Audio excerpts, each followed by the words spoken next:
కాబట్టి సహోదరులారా, పరిశుద్ధమును దేవునికి అనుకూలమునైన సజీవ యాగముగా మీ శరీరములను ఆయనకు సమర్పించుకొనుడని దేవుని వాత్సల్యమును బట్టి మిమ్మను బ్రతిమాలుకొనుచున్నాను.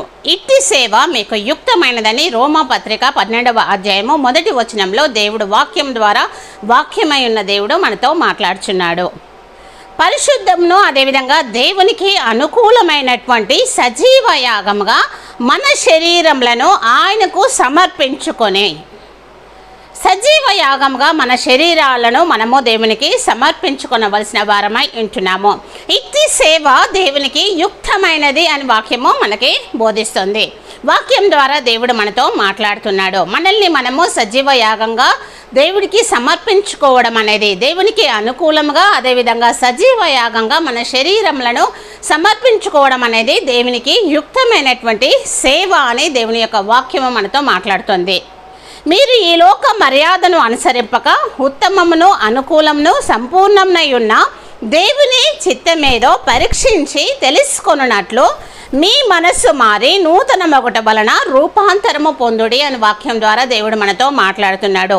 ఈ లోకానుసారంగా కాకుండా, ఈ లోక మర్యాద అనుసారంగా కాకుండా ఉత్తమమైనటువంటిది, అదేవిధంగా అనుకూలమైనటువంటిది, సంపూర్ణమైనటువంటిది అయినటువంటి దేవుని యొక్క చిత్తము ఏదో పరీక్షించి తెలుసుకొని మన యొక్క మనస్సును నూతనముగా మనము మారి నూతనంగా రూపాంతరము పొందుడి అని వాక్యం ద్వారా దేవుడు మనతో మాట్లాడుతున్నాడు.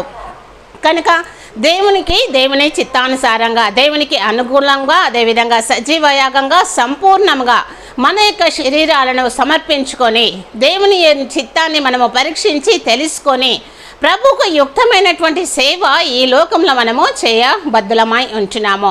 కనుక మనల్ని మనము ఒకసారి పరీక్షించుకుందాము. దేవుడు చెప్తున్నాడు ఇక్కడ సజీవ యాగంగా మీ శరీరములను సమర్పించుకొనుడి అని. సజీవ యాగముగా మన శరీరములను మనము సమర్పించుకున్నటకు సిద్ధంగా ఉండాలి. ఎప్పుడైతే ఆ విధంగా మనము ఉంటామో అట్టి సేవ దేవునికి యుక్తమైనది అని దేవుని యొక్క వాక్యము ద్వారా మాట్లాడుతున్నాడు.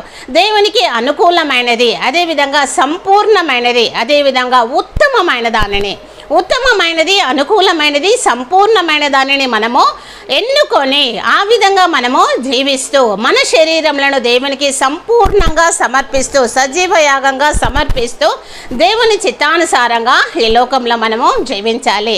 ఇట్టి సేవ దేవునికి యుక్తమై ఉన్నది. కనుక ఇట్టి వాక్యాన్ని దేవుడు మనందరి హృదయంలో ఫలింపజేసి మనము పరిశుద్ధంగా దేవునికి ఇష్టమైన బిడ్డలుగా జీవించుటకు సహాయము చేయును గాక.